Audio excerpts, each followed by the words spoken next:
Sa e shikoni rezultatin? Rezultati në qytetin e Fierit, në qarkun e Fierit, si qytetare. Patjetër, në qarkun e Fierit ka qenë një rezultat 9-7, ne aspirojmë për një rezultat 8-8, duke pasur parasysh barazim pak kënaqësitë e mëdha që kanë qytetarët, vuajtjet, shpopullimin e madh që ka ndodhur, mungesën e shërbimeve, pasigurinë në shkolla, varfërinë e madhe që kanë atë qark, por gjithashtu edhe falimentimin e bizneseve. Po si rezultat përgjithshëm në rang kombëtar, si mendoni?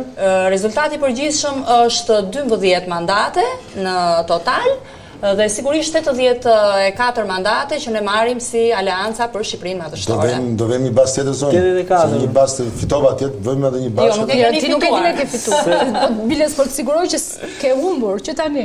Nuk e dini ende në cilën anë jeni. Se prem që kërkoni 100 mandate, ju kërkoni 82 mandate, projeksioni PSD-s 7 mandate, duhet kemi shumë numra në parlament. Duhet të shikoni me vëmendje të gjitha takimet e liderit Sali Berisha, sidomos të ditëve të fundit, sa entuziaste kanë qenë, çfarë energjie të japin dhe se si njerëzit i shkojnë atje, i qëndrojnë pranë dhe si premtojnë, ndërkohë që takimet e Partisë Socialiste janë vetëm administrat. Merrni dhe shikojni njerëzit në çdo takim është vetëm administrata, nuk kanë përkrajen e qytetarëve. Prandaj unë them me bindje të plotë që 84 mandate i merr pa diskutim Aleanca për Shqipërinë Madhështore. 50% janë të punësuar të ngelen këto pamjet. Absolutisht. 72. Okej, do të mile si shikon 12 majin, jo 11 majin. Si e shoh 12 majin? Po. Në 12 maj ne do shohim sa kemi marrë, shpresoj të numërohen shpejt para punës. Po, gjithsesi do jetë një tregues. Do jetë ngjyrosur harta qoftë me blu, qoftë me rozë. Shpresojmë që Dirama të bëjë të vetmen të mirë Shqipërisë të bëjë zgjedhje të lira dhe të ndershme. Shpresojmë. Shpresoni. Po. Shumë e shpresoni. Po me që e pyete pra, me që e them. Dhe pastaj ne do vendosim. Do jetë momenti kur do duhet të bëjmë negociatat tona. Negociatat tona, thash edhe një herë, që votat e mbështetësve tanë, që në këtë fushat, si që shikoni në një atmosferë frike, rrezikojnë dhe sakrifikojnë shumë për ne nuk duam t'i çojmë dëm. Ata vinë me ne me problemet e tyre, ne duam t'i adresojmë problemet e tyre. Në mos i zgjidhim të gjitha, të paktën t'i adresojmë. Kush mund ta ketë shansin më shumë për të shtyr dorën për marrëveshje dhe koalicion? Partia Demokratike apo Socialiste? Tash, nëse sondazhet kanë të drejtë i bie Partia Socialiste, nëse ato që janë sondazhet publike. Nuk e di. Do e pyesni antarësinë edhe ju. Të PSD-s. Ne do pyesim antarësinë, do bisedojmë në kryesi, do bëjmë të gjitha ato bisedat që duhen bërë dhe pastaj sigurisht do vendosim, por nuk mund të themi tani. Shumë herët në politikë për të thënë që tani do bëjmë këtë apo tani do bëjmë atë. Të mos e themi kot sepse do duhet shikoni politika. Jo, qytetarët që të cilët do t'ju votojnë duan idenë se ku do shkojnë, se nuk duan të hedhin një votë e cila në fund. Shikoni, t'ju them një gjë. Shkon aty ku ata nuk duan. Po jap 3 fakte, 3 gjëra, 3 elemente.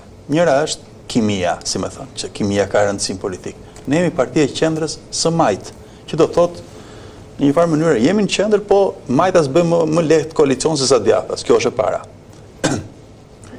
E dyta, ne sigurisht që jemi partia e qendrës majt, por në fund fare do shikojmë edhe peshën, që është sepse politika është gjithashtu aritmetik apo jo.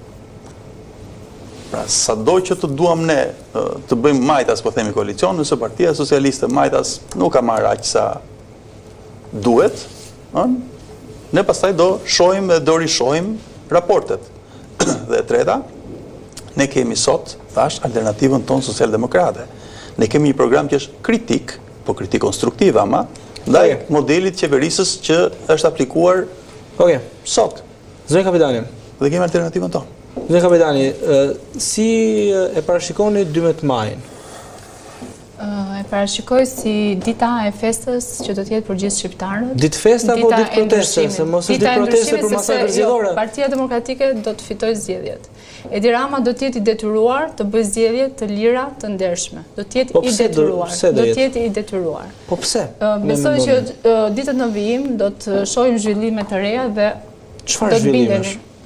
Besoj duhet presim. Këto nuk mund ta them unë sot, duhet presim. Të presim se çfarë mund të ndodhë. Po, dhe Edi Rama do të jetë i detyruar të bëjë zgjedhje të lira dhe të ndershme dhe Partia Demokratike do të fitojë zgjedhjet dhe shqiptarët do ta kenë ditë feste. Ju prenë që si ta keni këtë 12 majin? 12 maj do jetë një ditë si të gjithë të tjerët mendoj, sepse puna ka, të themi, ka lëvizjet e saj në Partitë Socialiste dhe mendoj që shpresoj në 12 maj të mund të bashkohem këtij grupi dhe të vazhdojmë punën për Shqipërinë 2030. Okej. Ju e nderuar, si e shikoni 12 majin? 12 maj do të jetë një ditë në të cilën ne do të marrim një përgjegjësi shumë të